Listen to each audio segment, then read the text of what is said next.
राजा ने कहा कि तुम समस्त अन्न फल आदि के बीज को छिपा रखी हो, प्रजा भूखों मर रही है। कहा महाराज एक प्रार्थना सुन लो, पहले तो हम बिना जोते बोए ऐसे बोर घापड़ जमीन में से हम अन्न फल आदि सब दिया करते थे, लेकिन अब मेरी वो क्षमता नहीं है, मुझे समतल करो। तो राजा पृथु ने पूरे भारत को समतल किया, अपने बाणों से काट काट करके पहाड़ों को, भूमि को समतल किया, ऊंची खाली जमीन को। तब ये पंजाब का, हरियाणा का पृथु ने कहा यज्ञ किया था, अभी यज्ञ का वर्णन आवेगा। कहा पिहोवा, पिहोवा सुना है महाराज, जानते हैं।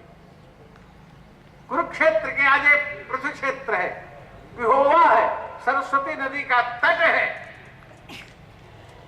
आज पृथु क्षेत्र का बिगड़ा हुआ स्वरूप है पिहोवा, वहां पर उनकी राजधानी थी। बड़ा सुंदर शंकर जी का स्थान है, सरस्वती नदी का छोर अब भी है वहां। नारायण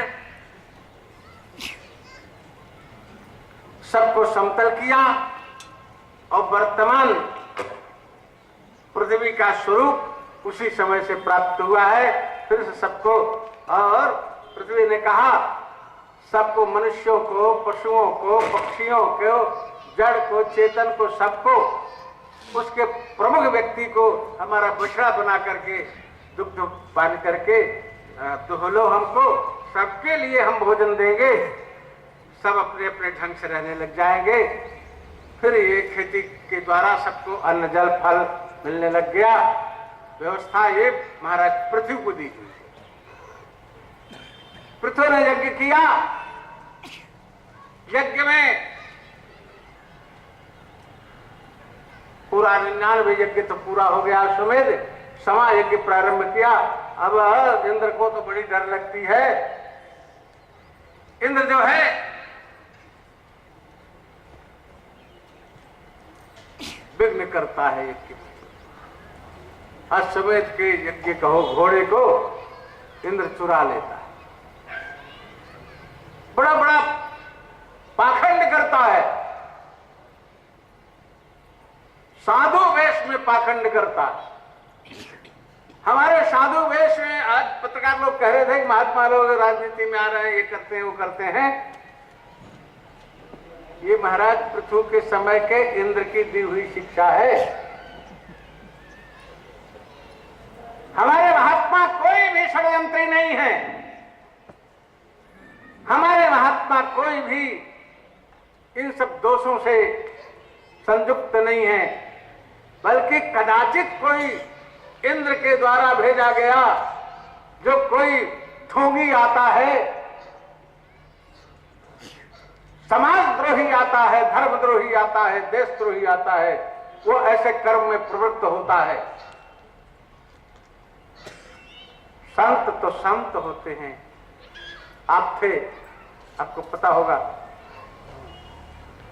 अरे तो ऐसे लोग देश की व्यवस्था को बिगाड़ते भी हैं, बनाते भी हैं, ठीक है। कहीं बात चल रही थी, अरे कहीं बात क्या खुल के मैं कह देता हूं। दिल्ली में धर्म संसद चल रही थी, तो कौन सा स्टेडियम है, सन 91 में जहां धर्म संसद हुई थी। हाँ? नहीं वो तो है? नहीं, ताल कटोरा स्टेडियम में मैं सभाध्यक्ष था। और नारायण बढ़ बढ़ के बातें सब हो रही थी।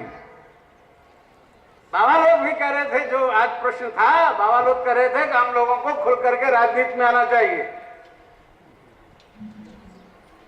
हम लोगों को चुनाव लड़ना चाहिए। अब मैं क्या करूं? मैं चुप रहूं तब भी ठीक नहीं। मैं सभाध्यक्ष हूं, मेरा कर्तव्य बनता है कुछ सलाह दे। मैंने कहा महात्माओं को राजनीति में नहीं आना चाहिए,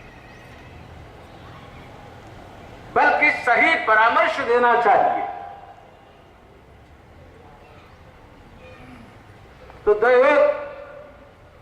तो एक महात्मा उठ के खड़े हुए, अरे हमारे दिव्यानंद जी ने कहा कि नहीं, महात्माओं को खुल करके चुनाव लड़ना चाहिए। दिव्यानंद तीर्थ जी, हमने कहा नहीं।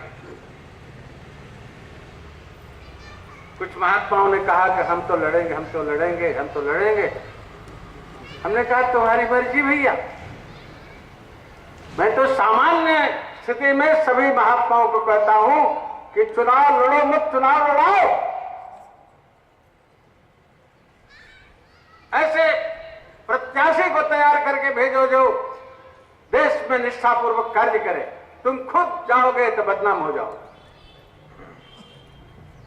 कुछ ने कहा नहीं, हमारी तो परंपरा है। कुछ ने कहा नहीं, हम तो लड़ेंगे। कुछ तो ऐसे ही महात्मा थे, कुछ लड़े भी और जीते भी। हाँ जी, हाँ हारे भी। तो काम ही है, कोई जीतेगा तो कोई हारेगा, दोनों तो जीतेंगे नहीं। तो उस समय कई महात्मा एमपी हो गए थे, कहां धरे कहां उठावे। नारायण अब एमपी पद को लिए, उनके सिर पर एमपी पद चल रहा था, वो तो नीचे नीचे चल रहे थे। बहुत कुछ हुआ, बहुत कुछ नहीं हुआ। अब उसको कहे हम व्यक्त करें, जाने दो। किसी के गुण दोष को नहीं वर्णन करना चाहिए। आखिर पुनर्मुस्को भाव हो गए, आखिर में पुनर्मुस्को भाव हो गए। तो महात्माओं का कर्तव्य है मार्गदर्शन करना, रास्ता बताओ, और समाज उस रास्ते से चल करके अपना विकास करे, व्यावहारिक विकास भी करे, आध्यात्मिक विकास भी करे। महात्मा को खुद नहीं, राजनीति के व्यावहारिकता में पढ़ना चाहिए। मैं क्या कर रहा था? हाँ, सवा यज्ञ चल रहा था। इंद्र ने बहुत ढोंग किया, ढोंग करके हमारे समाज में बहुत सी अव्यवस्थाएं पैदा की। जो कुछ हमारे समाज में अव्यवस्थाएं दिख रही हैं, उसी इंद्र के द्वारा की गई प्रचलित व्यवस्था के अनुसार ही है। अंत में भगवान स्वतः प्रकट होते हैं और पृथु महाराज को यज्ञ से विरत करते हैं। इंद्र को बुलवा करके पृथु के चरणों में डालते हैं, क्षमा मंगवाते हैं। पृथु से कहा, जिसमें हम आ गए, इंद्र आकर के स्वतः तुम्हारे चरणों में पड़ा हुआ है, वो तुम्हारा यज्ञ तो पूर्ण हो ही गया, अब क्या बकाया रह गया? क्या चाहते हो? इंद्रपद चाहते हो? ना महाराज, इंद्रपद तो नहीं चाहते। कहा, तुम तो हमारे भक्त हो, हमारे स्वरूप हो, और वास्तविक में भगवान ही अर्ची और पृथ्वी के रूप में प्रकट हुए थे। नारायण विरत हो गए। फिर प्रजा को बुला करके एक दिन महाराज पृथु ने बहुत समझाया, उपदेश दिया, और अपने पुत्र को राज्य दे करके वे भी चले गए। इस प्रकार से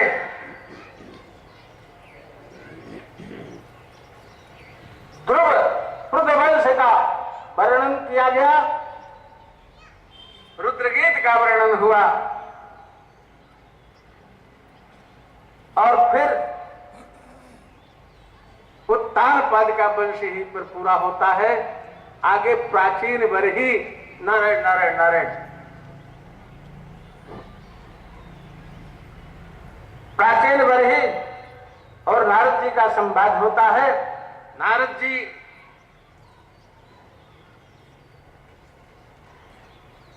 प्राचीन बरही को पुरंदरोपाख्यान सुनाते हैं।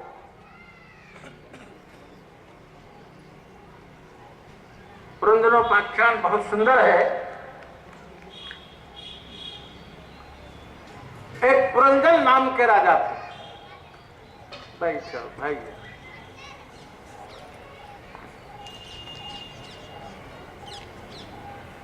प्रत्येक व्यक्ति पुरंजन है।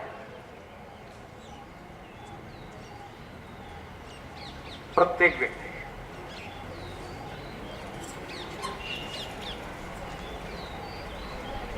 नारायण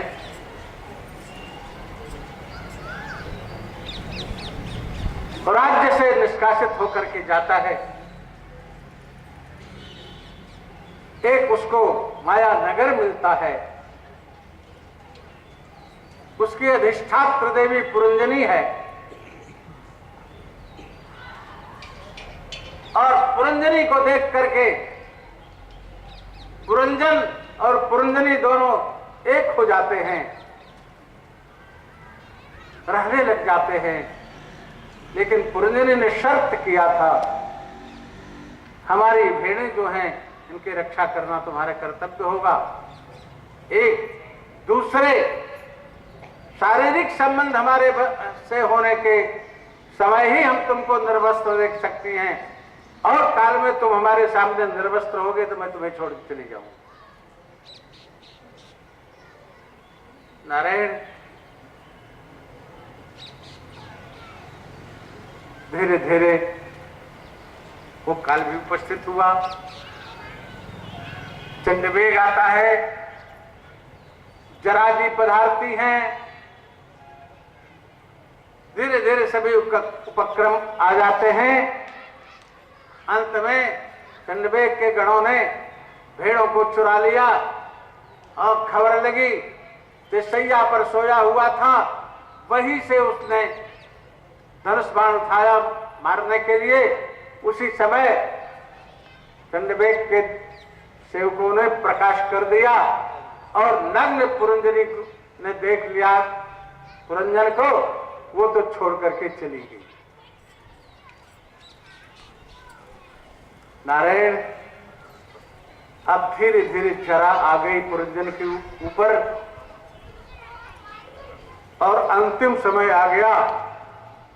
जो इस शरीर के 5 रक्षा करने वाले चौकीदार थे, प्राणपान ज्ञान दान, 5 फड़ वाला सर्प,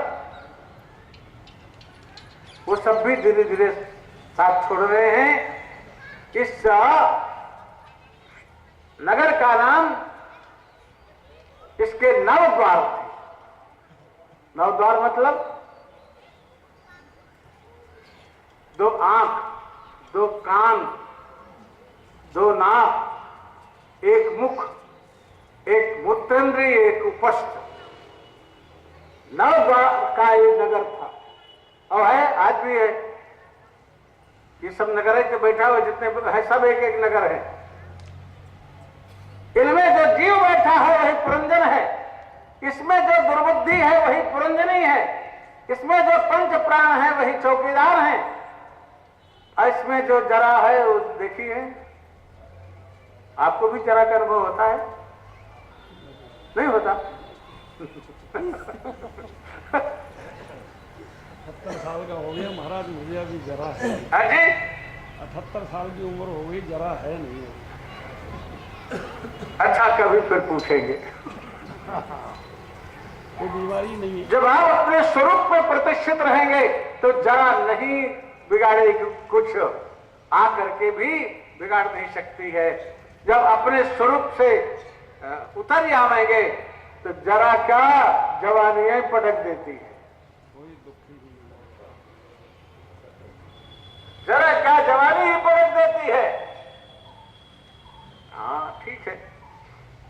अच्छा, भगवान करे आप आत्मस्थित रहो और आपको जरा न पूछे तो अच्छा है। बुढ़िया से संबंध बना करके आप क्या करोगे? कोई भी नहीं चाहता।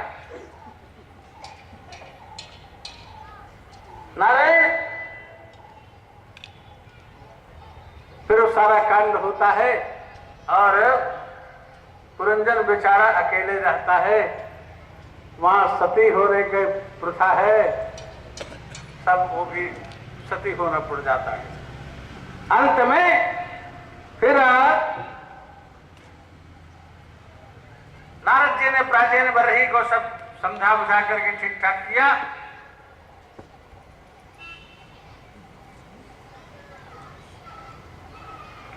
उसका उस दृष्टांत का दृष्टांत भी बताया।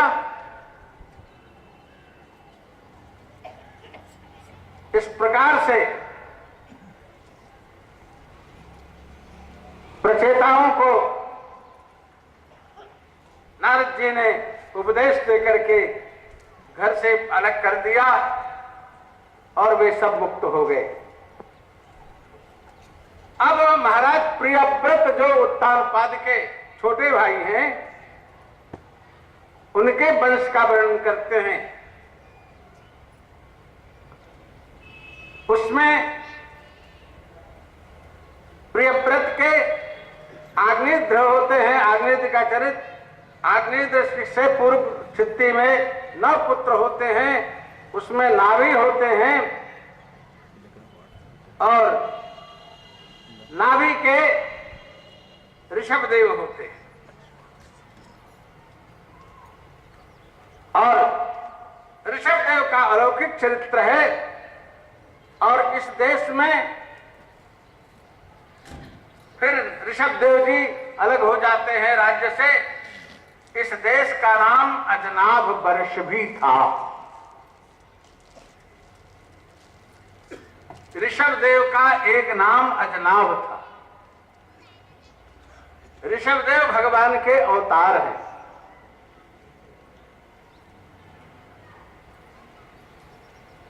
इनके नाम से इस देश का नाम अजनाभ वर्ष था। इनके बहुत से पुत्र हुए, जिसमें भरत सबसे विलक्षण थे और सबसे बड़े थे। भरत को राजा बनाया गया, भरत राजा बने। ऋषभदेव जी वीर संन्यास लेकर के, क्षत्रियों को वीर संन्यास का विधान है, अर्थात अपने शरीर को तितिक्षा पूर्वक रखते हुए वन में प्रवेश करते हैं और चलते चले जाते हैं। न भूख की चिंता, न प्यास की चिंता, न सैया की चिंता, न रहने की चिंता, न राज्य की चिंता, कुछ नहीं, सबसे मुक्त हो जाते हैं और फिर प्रकृति को, अपने को समर्पित कर देते हैं। ये संन्यास की व्यवस्था थी। नारायण ऋषभदेव जी भी इसी प्रकार हो गए। सूर्यवंशी राजा थे हो, लेकिन ये दक्षिण की तरफ चले गए, धीरे धीरे दंडकारण्य में चले गए, वर्तमान कर्नाटक प्रांत में चले गए और वन में रहते। आकाश ही उनका वितान है, पृथ्वी ही सैया है, दिशाएं ही वस्त्र हैं। पड़े हैं तो पड़े, चल रहे हैं तो चल रहे हैं। न खाने की चिंता है, न पीने की चिंता है। यहां तक कि उनके मुख में मल जा रहा है कि हलवा जा रहा है, इसका भी भान नहीं।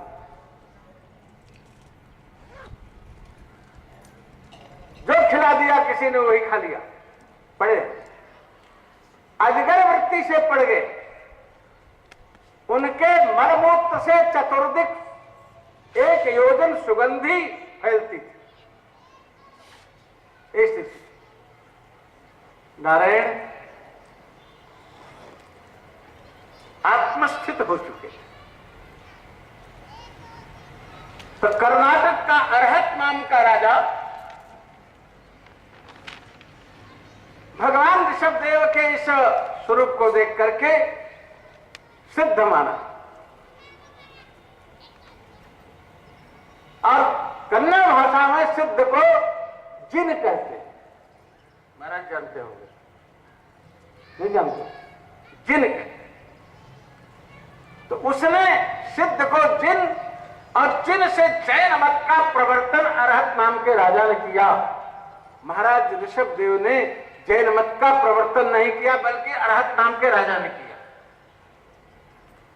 तब से जैन मत चला है भारत में। ऋषभदेव जी उसी अवस्था में अपना पड़े रहे। वनाग्नि में उनका शरीर शांत हो गया। तब से जैन मत चला। और जैन मत में क्या क्या है, आप लोग पढ़े लिखे हो, कुछ बातों में हमसे ज्यादा जानते हो, कुछ हम ज्यादा जानते हैं।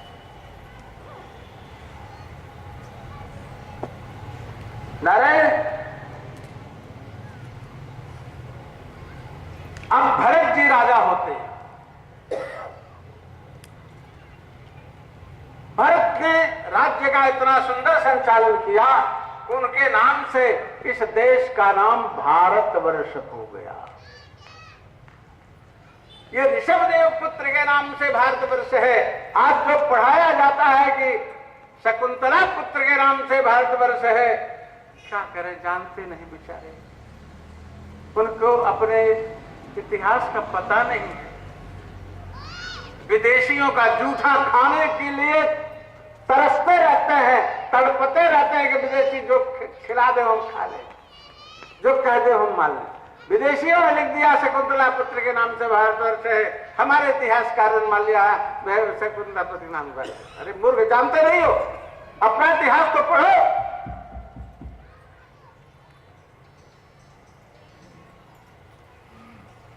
अपने इतिहास को जानते हैं। तो ऋषभदेव पुत्र के नाम से भारतवर्ष है। भारत तो अभी हुए, शकुंतला पुत्र कोई बहुत दिन की बात नहीं। नारायण, भरत जी भी अपने राज्य कुल का जो नियम था, जो परंपरा थी, उसका पालन करते हुए अपने पुत्र को राज दे करके पुलस्त्याश्रम में भजन करने के लिए चले गए। तब कर लगे। अब पुलस्त्याश्रम भारत में कहां है नहीं जानते, आप भी नहीं जानते, मैं जानता हूं। आज वो विदेश हो गया है। नेपाल में नारायणी और गंडकी का संगम पुलस्त्याश्रम का क्षेत्र है। बल्कि वहां हमारे एक गुरु भाई आशुतोषानंद सरस्वती दिल्ली स्वामी थे, वहां रहते थे। वहां उन्होंने विद्यालय भी खोल रखा, गौशाला भी है। एक बल्कि और गुरु भाई हैं जो न्यस्त दंडी है, समझो, रामानंद सरस्वती, वहां पर रहते हैं। तो भरत जी पुलस्त्याश्रम में तप करने के लिए चले गए। ये गोरखपुर है। गोरखपुर के आगे कहा सोनाली है, सोनौली, सोनौली के आगे नारायणी को पार करके नारायण घाट है। नारायण घाट से ऊपर चढ़ते हैं तो पुलस्त्याश्रम पड़ता है। गंडकी और नारायणी का संगम है। वहीं से गंडकी का नाम खत्म हो जाता है। एक दूसरी नदी बूढ़ी गंडक के नाम से आती है और इस संगम हो जाने से इसका नाम नारायणी ही हो जाता है। नारायणी आकर के मुजफ्फरपुर जिले में गंगा जी में मिलती है, बिहार में, मिथिलांचल ही है वो। अस्तु, वहां रह करके तप कर रहे थे। एक दिन स्नान करके गंडकी में, वही नारायणी गंडकी में, और जप कर रहे। देखो इतना ठंडा जल है नारायणी गंडकी का, जैसे हमारी अलकनंदा का जल स्पर्श करने में बहुत अयोग्य था पहले। अब तो लोग नहा भी लेते हैं चिटपुट बद्रीनाथ में। एक हमारे ब्रह्मचारी हैं महाराज जी के, प्रबुद्धानंद जी, काशी आश्रम में रहते हैं। वो तो और ऊपर केशव प्रयाग में सरस्वती और अलकनंदा के संगम पर मेरे सामने कूद करके खूब नहाए। अरे हमने कहा जकड़ जाओगे, मर जाओगे। क्या महाराज जी कुछ नहीं होता। 3 बार तो पैदल वो नेपाल के रास्ते से कैलाश मानसरोवर गए, पैदल गए। तो वो हमारे सामने स्नान किए केशव प्रयाग में, तो अब तो इतना सरल हो गया है। सन 62 में पहले हमने स्पर्श किया तो हमारा हाथ हवाई ऐठ गया। मैं सोचा संध्या करने, आचमन करें, संध्या करें, मंत्र सब गया भूल। संध्या हो चुकी हमारी उस दिन की। फिर भाग के गया, गर्म कुंड में हाथ डाला, कुछ देर तक यों यों करता रहा तो हाथ ठीक हो गया।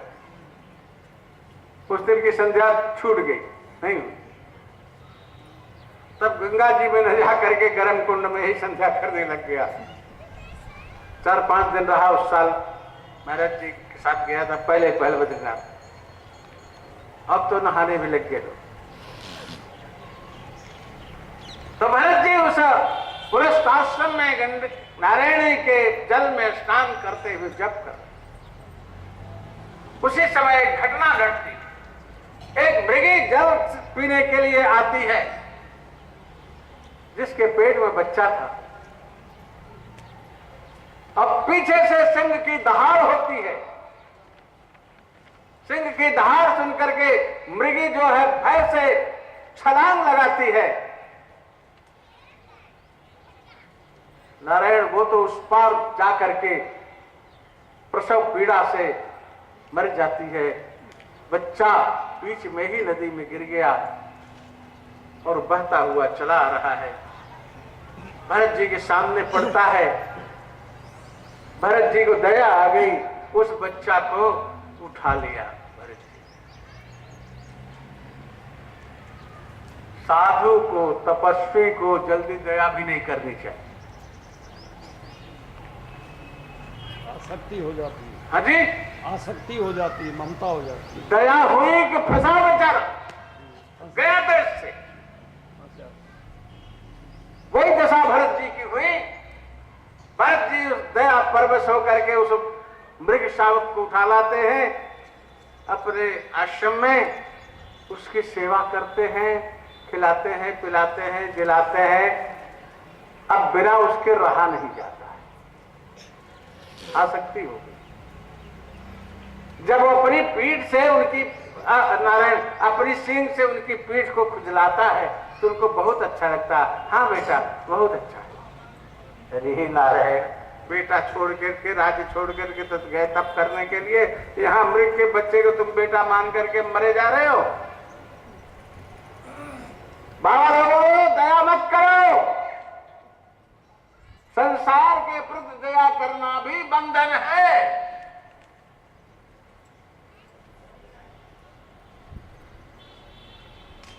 बड़े मुश्किल से तो परिवार सगे संबंधियों को छोड़ा, अब फिर किसी को परिवार बना लिया है तो सत्यानाश का कारण होगा। नहीं बनाना चाहिए फिर से परिवार। शिष्य समाज को भी केवल शिष्यता तक ही संबंध रखना चाहिए। पर भैया भजन करो, बांधो मत हमें।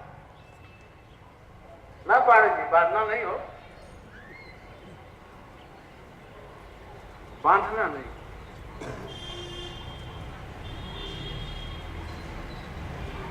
भरत जी धीरे धीरे ये स्थिति हो गई।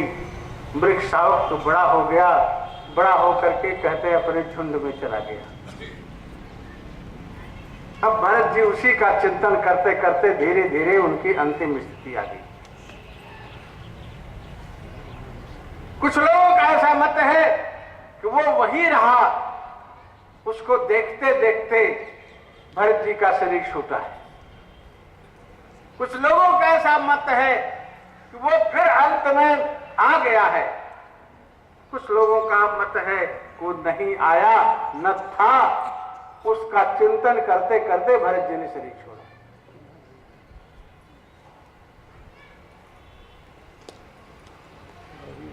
क्या हुआ? भरत का जन्म हुआ। अंते जामति सा गति। अंत में जैसी बुद्धि होती है वैसी ही गति होती है। भगवान भी कहते हैं जंगम बाप स्मरण भावम त्यजत्तम ते कलेवरम तम तमे वेद कौन्तेय सदा तद्भाव भावितः। जिस भाव का स्मरण करते हुए हम शरीर का परित्याग करते हैं उसी भाव को प्राप्त होते हैं। भरत जी ने मृग का चिंतन करते हुए, स्मरण करते हुए शरीर का परित्याग हुआ। अंत में भरत जी मृग होकर के पैदा हो। अब कहां होते हैं? मध्य प्रदेश के, उत्तर प्रदेश के सीमा पर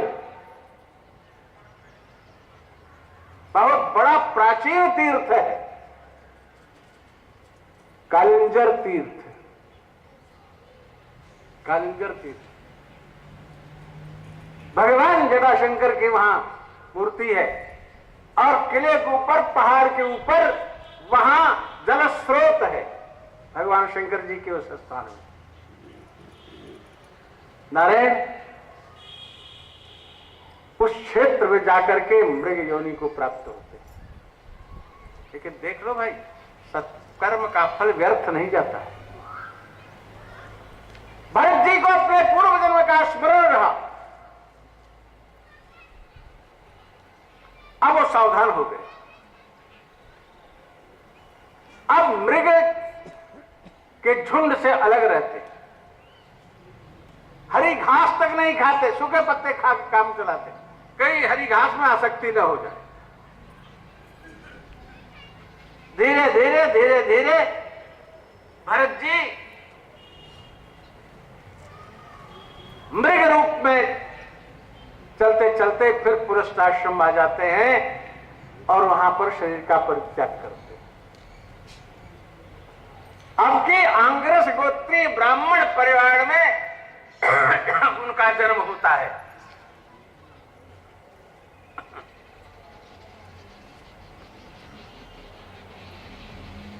ब्राह्मण होकर के पैदा होते हैं। माता पिता बड़े अच्छे विद्वान, कर्मकांडी, सद्गुण संपन्न थे। ये सबसे छोटे पुत्र थे उनके। इन्होंने अपने में जड़ता और अंधता का प्रदर्शन किया, इसीलिए इनको जड़ भरत कहते हैं। माता पिता ने बहुत पढ़ाने लिखाने का प्रयत्न किया, लेकिन सफल नहीं हुए। अंत में यज्ञोपवीत तो कर ही दिया इनका। समय सबको ले जाता है। माता पिता शांत हो गए। अब बड़े भाई लोग हैं, बड़े भाइयों का परिवार है, और नारायण भरत जी भी हैं और जड़ भरत हैं। झाड़ू लगाने को कह दिया भाभियों ने, तो लगाते चले जा रहे हैं गांव के बाहर तक। भाइयों ने कहा जरा मेड़ बांध दो, तो एक तरफ तो भीट खड़ा कर दिया, एक तरफ का नाम कहेंगे कुआं खोद दिया। ताकत तो थी, माने हम अच्छा कर रहे हैं, बुरा कर रहे हैं, इसका प्रदर्शन नहीं करते। धीरे धीरे अब ये दशा हो गई। भाभियों ने देखा अब ये अच्छे कट्टे मोटे ताजे खूब लंबे चौड़े थे, और भाई लोग तो कितना खिलाओ तब भी मरे जा रहे। हाँ जी नारायण, भाभियां इनको खली और भूसी भी खिलाए, अब कोई अंतर नहीं। हलवा पूरी खिलाओ तब भी वही स्थिति, और खली और भूसी खिलाए तब भी वही स्थिति। पोषण दोनों करता है, खली भूसी पोषण तत्व है ही नहीं। आखिर गाय भैंस को हम खिलाते हैं तो उसमें पोषण तत्व होता है, तभी खिलाते हैं, और तभी उनका दूध बढ़ता है, उनको ताकत मिलती है। और मनुष्य खूब बढ़िया से बढ़िया खली भूसी हटा करके भोजन करता है। बढ़िया मैदा के आटे का मटरी, समोसा, गोलगप्पा। अरे नारायण, काहे का अपना जीवन चौपट कर, खाओ भैया, ठीक है। दाल रोटी साग नहीं पसंद आता है, और 4-5 दिन का सड़ा पानी का वो जो क्या होता है, हाँ जी, अरे जिसमें ऐसे डुबा देते हैं खाने को लड़कों को, वो जलजीरा टाइप देखता हूं, मैं भी चलता हुआ रास्ते में। मैंने खाया नहीं भैया, मैंने स्वाद का पता मुझे नहीं, लेकिन देखा हूं। एक दिन कोई हमको चिढ़ा रहा था कि कहीं आपको बाद में पछतावा हो कि हमने स्वाद नहीं लिया है। हमें पछतावा होने दो भैया, हमें उस स्वाद की जरूरत नहीं। नारायण, ये सब बहुत ही हानिकर है। जितना ही पकौड़ी खाएंगे उतना ही पेट खराब होगा, जितना ही समोसा खाएंगे उतना ही पेट खराब होगा। बहुत पहले की बात है, हमारे आश्रम प्रयाग में, हमारे यहाँ तो भैया स्वामी जी महाराज जाते हैं, देखते हैं, न सीधे से कभी तेल है, न घी है, न छौंका बघारा है, क्या है भगवान जानते हैं। कोई पेट भर के भोजन नहीं कर सकता, मैं खुद भी पेट भर के भोजन नहीं पाया हूं।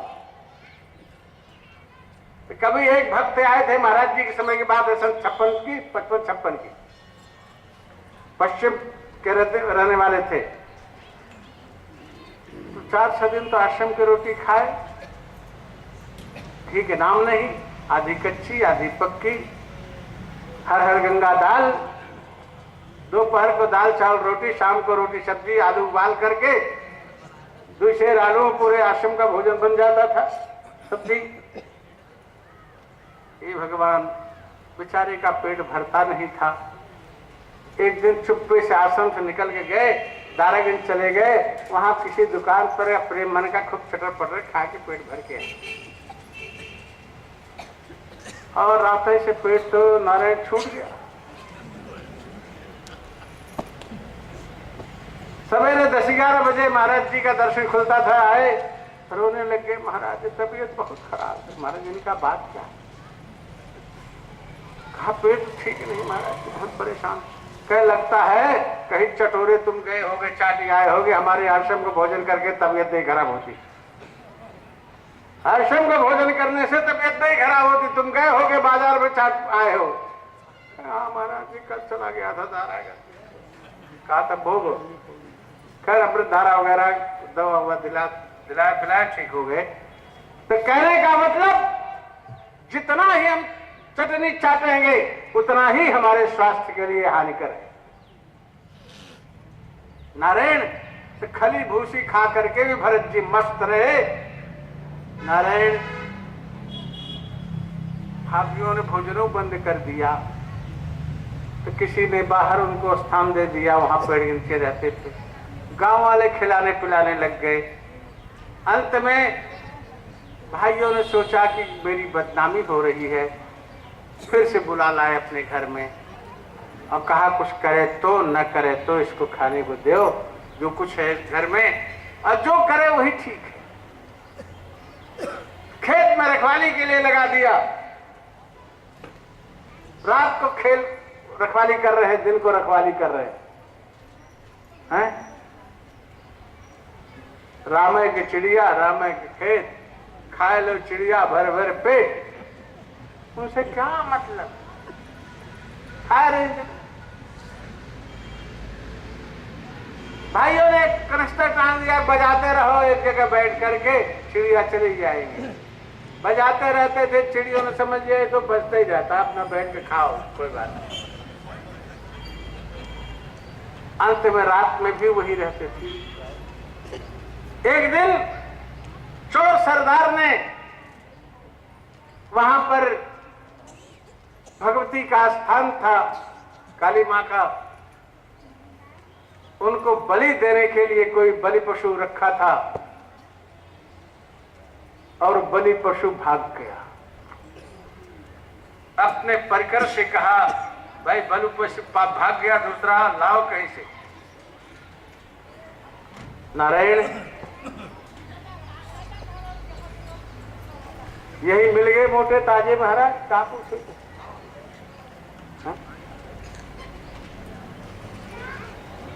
आज बलि पशु माने बलि प्रथा का प्रश्न है हमारे सामने। नहीं होना चाहिए। मैं निष्ठावान व्यक्तियों को कुछ नहीं कहता, परंतु प्रथा को मानने वाले व्यक्तियों से कहता हूं भैया इसको छोड़ दो, छोड़ दो। हमारे यहां तक के बलि होने लग गए, मनुष्यों तक की बलि होने लग गई थी। तभी महाराज भगवान बुद्ध ने इस अत्याचार को देख करके वैदिक कर्मकांड का खंडन किया और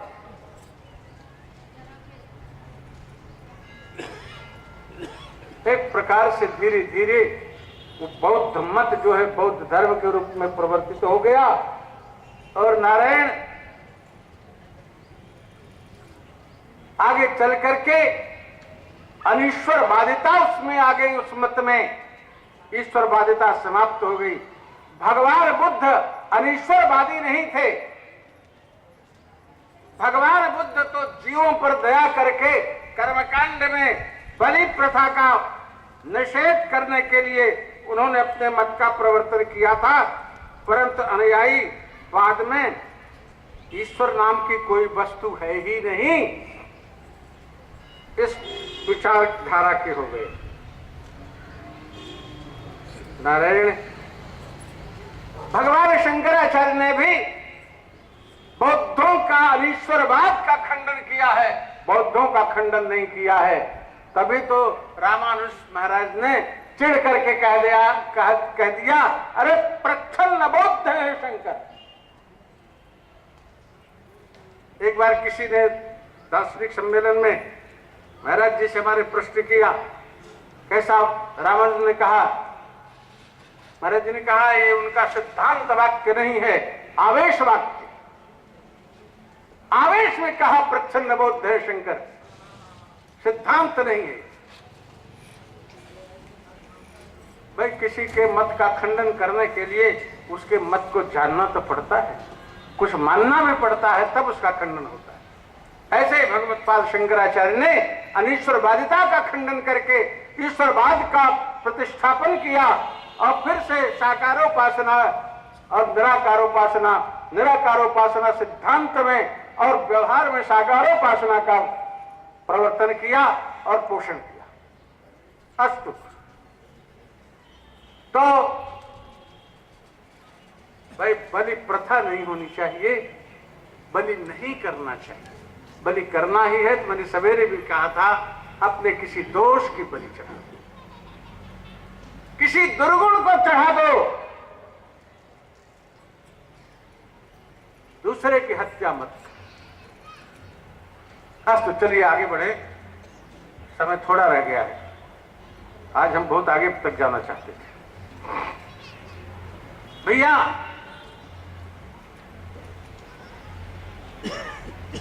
जड़ भरत जी को पकड़ ले गया और जाकर के मां के सामने बलि करने के लिए खड़ा कर दिया। खिला पिला के बस वस्त उठा करके, शायद 2-1 दिन से खाना भी नहीं मिला रहा होगा बेचारे को, तो खाना मिल गया और मां के सामने रख दिया। मां ने सोचा देखो एक महापुरुष की बलि मेरे सामने होगी, हत्या। मां उस मूर्ति में से प्रकट होकर के उसी वृषभपति के खड्ग को लेकर के और उसका वध पहले किया। जितने उसके परिकर के लोग थे उनको भी समाप्त कर दिया। जड़ भरत जी भी वैसे वैसे सिर लगाए खड़े हैं। मां ने कहा महाराज अब तो पधारे हो, इतने लोगों की बलि तो ले लिए, अब क्या करोगे, हमारी बलि लोगे? कहा मां कैसे जाऊं, जैसे हूं ऐसे जाऊं? कहा जैसी आपकी इच्छा हो वैसे पधारो महाराज। जड़ भरत जी लोग सजे बजे आए, टहल रहे थे, वैसे इतने में रघुगण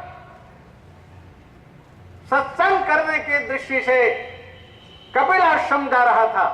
रघुगण सिंध सौवीर देश का राजा था, माने गुजरात और सिंध का राजा था, कच्छ और सिंध का, कच्छ और सिंध का राजा था।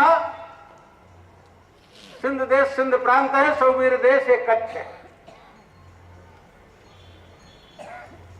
वो जा रहा था। राजा लोग पहले, सभी लोग पैदल चलते थे, राजा लोग पालकी पर चलते थे। तो पालकी ढोने वाला एक बीमार पड़ गया। राजा ने कहा किसी को पकड़ ले आओ, चलो ले चलो।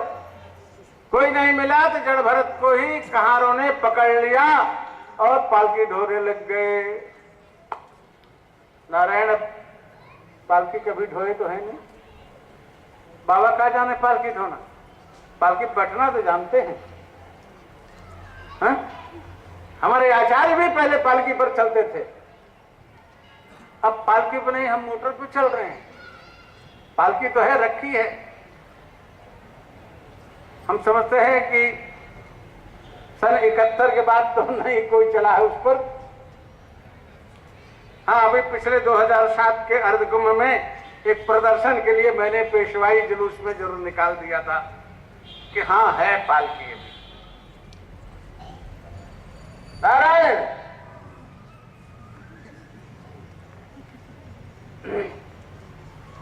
अस्तु। अब बेचारे ढो तो पा रहे हैं, चल नहीं पा रहे हैं, पैर मिला के नहीं चल पा रहे हैं। वो तो 3 पग आगे पृथ्वी देखते हैं। कोई जीव जंतु तो नहीं मेरे पैर के नीचे पड़ रहा है कि मर जाए, अपराध बने। नारायण, इस तो झटका लगता, आगे फिर देखते, फिर चलते, फिर झटका लगता। इस प्रकार झटका लगता है, बहुत बहुत व्यंग बाण कस रहा है रघुगण। अन्य कहारों को डांट फटकार भी रहा है। सबने कहा महाराज मेरे कारण से ऐसा नहीं हो रहा है, नया जो लगा हुआ है ये तो धीरे चलता है, जल्दी चलता है, इससे झटका लगता है। इनको बहुत खरी खोटी सुनाता है। अंत में नहीं रहा गया कि इन्होंने भी कुछ कह दिया तो उसका दिमाग ठनका और उसने कहा उतार दो। उतार दिया। नग्न शरीर तो था ही, देखा इनके शरीर में जनेऊ भी पड़ा हुआ है। राजा घबराया कि किसी ब्राह्मण से मैंने ऐसा कार्य करा करके अपराध किया। अब दोनों का संवाद होने लग गया। अंत में जब भरत जी यहां तक कह गए समझाते समझाते कि भैया तुम ही नहीं हम हूं राजा रहे, और उपदेश दे रहे। ये सिंध सौबेर का राजा रघुगण कौन है? कहते हैं वही मृग शावक है जिसका सेवा भरत जी, राजर्ष भरत जी ने किया था। एक महापुरुष का संग करने के कारण उसका जीवन व्यर्थ नहीं गया। मृग यौन से फिर मनुष्य यौन में आया, मनुष्य यौन से उच्च अवस्था को प्राप्त हुआ, वो राजा बना। और फिर उस महात्मा के सत्संग का प्रभाव पड़ा तो सत्संग करने के लिए कपिल आश्रम जा रहा है।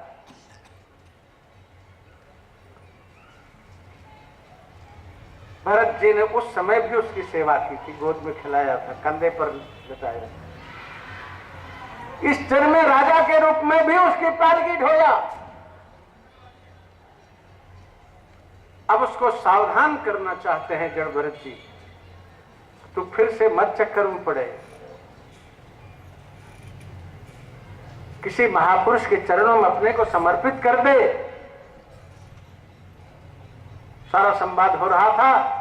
कहते रहु गणेश तपसा न जाति, न चेत जयानुर्वपड़ा गृहादिवा, न छंद सानैव जलाग्निसूर्यैः, बिना महत्पादरजोऽभिषेकम्। अरे रघुगण, तो जिस तत्व ज्ञान को प्राप्त करने के लिए कपिल आश्रम जा रहा है ना, तत्व ज्ञान कैसे होगा? वेदांत के अनुसार ही तत्व को संभालना पड़ता है। और कल शायद मैंने कहा था यार कि वेदांत का आधार सांख्य है। सांख्य शास्त्र के प्रवर्तक हैं भगवान कपिल। तो सांख्य का अध्ययन करने के बाद वेदांत में घुसने पर वेदांत तत्व का अनुभव होता है। नारायण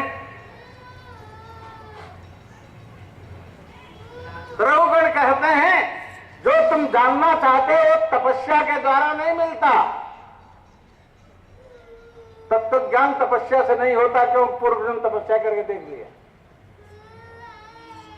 कहां चलेंगे? हल्द्वानी और पाणे जी से मिलेंगे, लक्ष्मी नारायण यज्ञ करेंगे। तो यज्ञ करेंगे तब तो हमको तत्व ज्ञान हो जाएगा।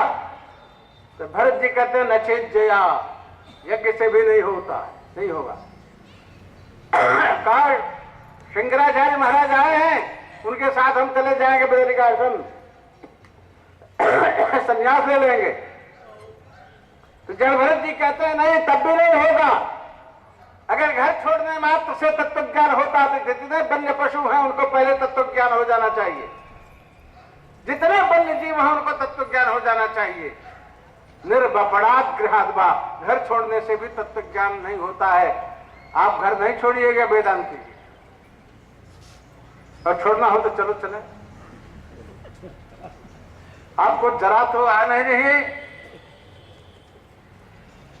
और घर नहीं छोड़िएगा, छोड़ना हो तो चलिए बद्रिकाश्रम में रहिए, आश्रम में, मठ में। हम महाराज जी इन्हीं वस्त्रों में सन्यासी। मैं कब कहता हूं कि मेरे सरीखे पहनो? मेरे सरीखे पहन लोगे तो तुमको गद्दी पर बैठाना पड़ेगा। इन्हीं वस्त्रों में रहोगे तो तुम्हें सेवा प्रदान करेंगे आश्रम की। नारायण न छंदसा, मैं वैदिक विद्वान हूं, मुझे तो तत्व ज्ञान होगा। कहते जब तक अर्थानुसंधान पूर्वक वेद का उच्चारण नहीं होता है तब तक वेद के उच्चारण से भी तत्व ज्ञान नहीं होता है। कहते हैं हम वरुण की उपासना करते हैं, हम सूर्य की उपासना करते हैं, हम आवाहनी अग्नि के द्वारा अग्नि की उपासना करते हैं, हमको तत्व ज्ञान हो जाएगा। जड़ भरत जी कहते नहीं होगा। कब तक नहीं होगा? तब तक नहीं होगा जब तक कि किसी महापुरुष के चरणों में अपने को समर्पित नहीं करोगे, तब तक तत्व ज्ञान नहीं होगा। चाहे कितने बड़े विद्वान बन जाओ, चाहे कितने बड़े महात्मा बन जाओ, चाहे कितना बड़ा समाज सेवी बन जाओ, लेकिन तत्व ज्ञान अगर चाहते हो तो किसी महापुरुष के चरणों में अपने को समर्पित करना पड़ेगा। कहां चाहे महापुरुष छोड़ने के लिए भैया हो। भारत में अब कोई साधु तो है नहीं, लाल लाल कपड़ा पहन करके सब नेता हो गए हैं। तब कहां जाएं? तो संत का लक्षण बतला रहे हैं, यहीं पर है। संत किसको कहते हैं? तत्रोत्तम श्लोक गुणानुवाद अरे प्रस्तूयत है ग्राम्य कथा विघात निषेव्य महारानुदनम मुमुक्षो मतिम सती गच्छति वासुदेवे। जहां पर उत्तम श्लोक भगवान का गुणानुवाद होता हो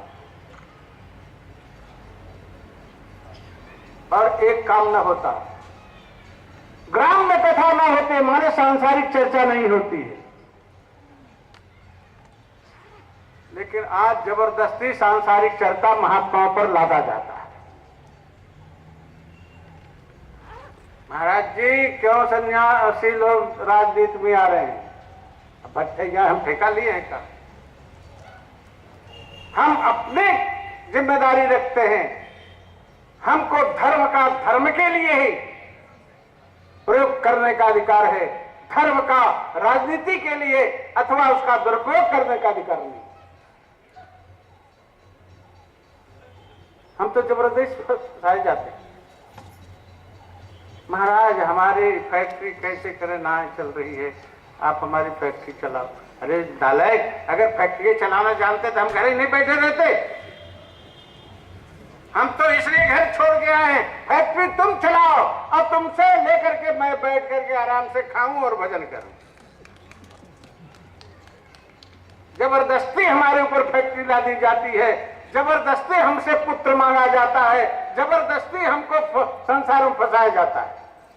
अगर साधु के पास जाते हो तो परमार्थ की चर्चा करो, संसार की चर्चा साधु के पास मत करो, उसको संसार में मत घसीटो।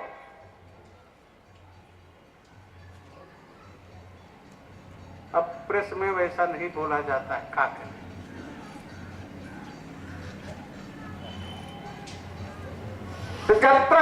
चत्रोत्तम श्लोक गुणानुवाद, मैं नहीं कहता हूं, शास्त्र कहता है, श्रीमद् भागवत कहता है, महापुरुष कहा है, मैं तो दोहरा रहा हूं। जहां पर उत्तम श्लोक भगवान का गुणानुवाद होता हो, नाम कीर्तन होता हो, कथा होती हो और सांसारिक चर्चा न होती हो। जो महात्मा सांसारिक चर्चा करता है गृहस्थों से, वो महात्मा नहीं है, अगर है तो पतित हो जाएगा।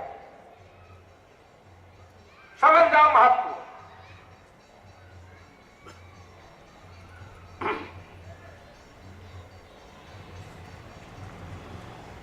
कहते हैं उसका सेवन करो। अगर भगवान में अपनी मति लगाना चाहते हो, सद्बुद्धि प्राप्त करना चाहते हो, तो ऐसे महापुरुष का सेवन करो। उसे महापुरुष कहते हैं, उसे संत कहते हैं। साधु न चल ही जमात, शेर अकेला चलता है जंगल में, संत अकेला चलता है संसार रूपी जंगल में, जमात में नहीं चलता है। ये तो सब सेना है, देखते रहो। कुंभ में देखा नहीं, हरिद्वार में हमारे अखाड़े की सेना कितनी लंबी थी। ये भगवान जो ना अखाड़े से लेकर के शंकर जी की मूर्ति तक तो दिखाई नहीं पड़ रहा था कितनी सेना हमारी लंबी है। और हर की पौड़ी का मोड़ है, वहां से जूना अखाड़े तक। हाँ, मैं भी था उसमें, हमारे सहित समस्त मंडलेश्वरों का रथ खाली था। अंत प्रशासन को बाध्य होकर के कहना पड़ा, महाराज आप लोग स्नान न करो, मैं आपको स्नान नहीं करा सकता। हजार नहीं, लाख नहीं, लाखों की संख्या में हमारे नागा थे। उत्तराखंड सरकार स्नान नहीं करा सकी, निशान तो निकल चुका था, क्या हो। हम लोग तो रथ से उतर आए, हम भी वहां 2-3 घंटे गाड़ी न निकलने के कारण पड़े रहे। जब कुछ खाली हुआ तो आए, जहां कहीं बता, फिर उसी के सामने जाकर गंगा जी में स्नान किया। निशान को फिर वहीं अहिल्या घाट पर, अभी जहां का तमाशा पेपरों में आ रहा है, वहां जाकर के निशान को स्नान करा करके तब अखाड़े में भेजा गया।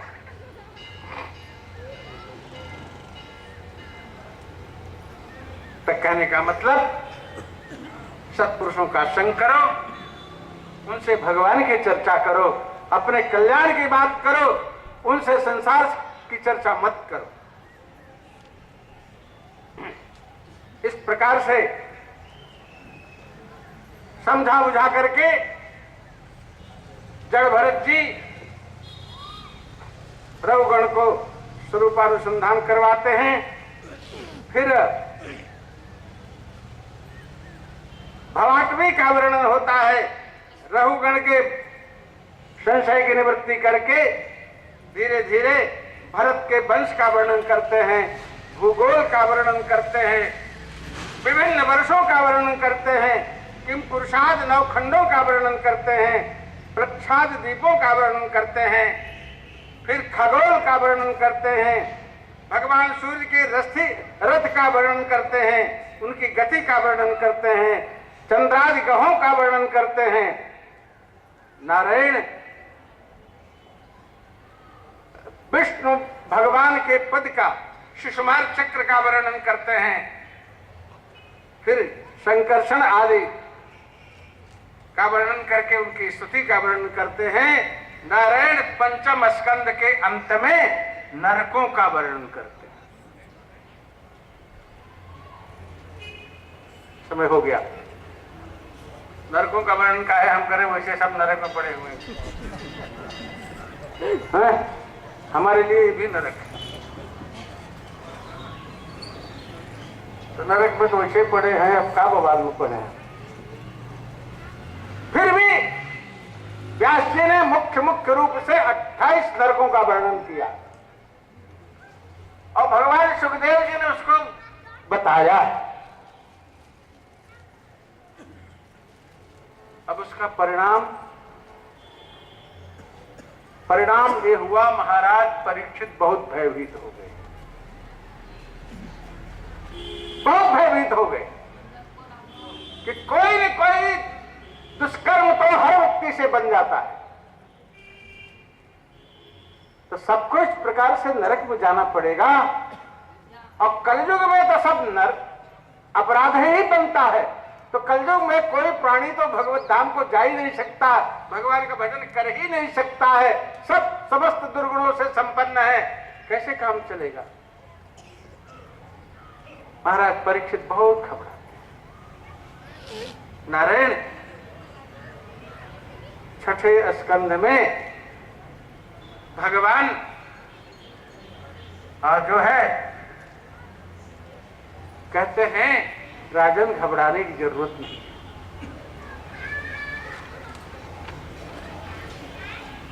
घबराने की जरूरत नहीं है।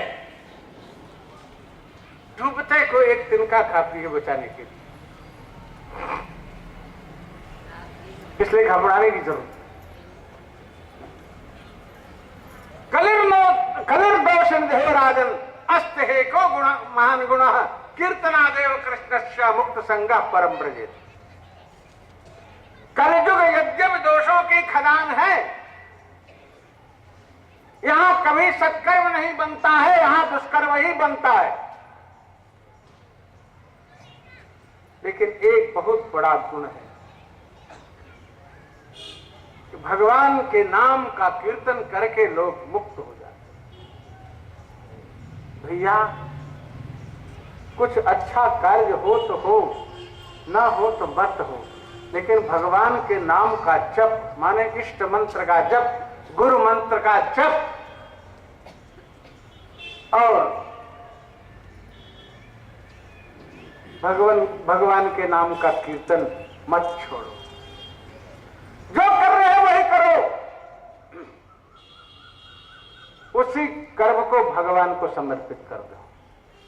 चोरी करते हो तो करो, खुद धड़ल्ले से करो, लेकिन चोरी भगवान के लिए करो। डाका मारते हो तो भगवान के लिए करो।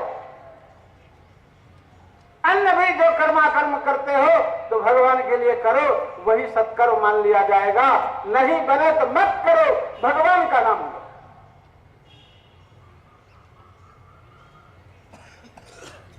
काम करते चलो, नाम रटते चलो, जो बने सो भला, ना बने सो भला। नाम लेते चलो, काम करते चलो, जो बने सो भला, ना बने सो भला। भैया भगवान का नाम लो, और भगवान नाम के महात्म्य की कथा अब आगे आ रही है, उसको कल के प्रसंग में बताने का प्रयास करेंगे। हमने सोचा था कि चलेंगे 6 स्कंद तक, पर नहीं चल पाते। हम सोच रहे हैं जल्दी जल्दी 10वें स्कंद में चले तो वहाँ कुछ चर्चा की जाए, पर ठाकुर जी जाने हम कोनो पूर्णता के लिए प्रतिज्ञाबद्ध नहीं है। ठाकुर जी जितना करा दे उतना हम कर जाए। इन्हीं शब्दों के साथ आज की कथा का विराम। हाँ जी, अब होगा। भगवान जन्म लेना चाहेंगे तो लेंगे, हमारे रोके तो रुकेंगे का। आरती और प्रसाद के बाद ही उठेंगे। श्री कृष्ण गोविंद हरे मुरारे, हे नाथ नारायण वासुदेव। श्री कृष्ण गोविंद हरे मुरारे,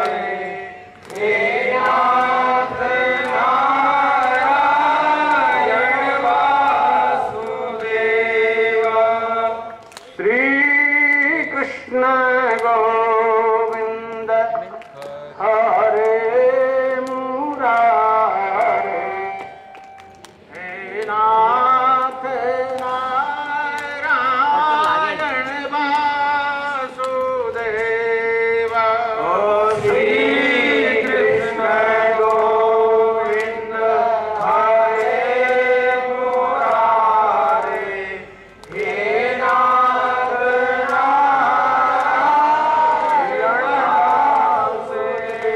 वासुदेव श्री कृष्ण गोविंद हरे मुरारे हे नाथ नारायण वासुदेव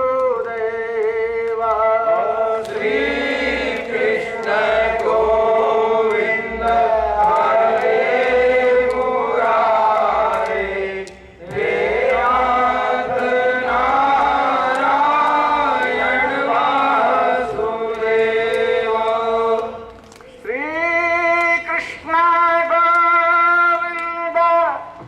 हरे मुरारे हे नाथ नारायण वासुदेव श्री कृष्ण गोविंद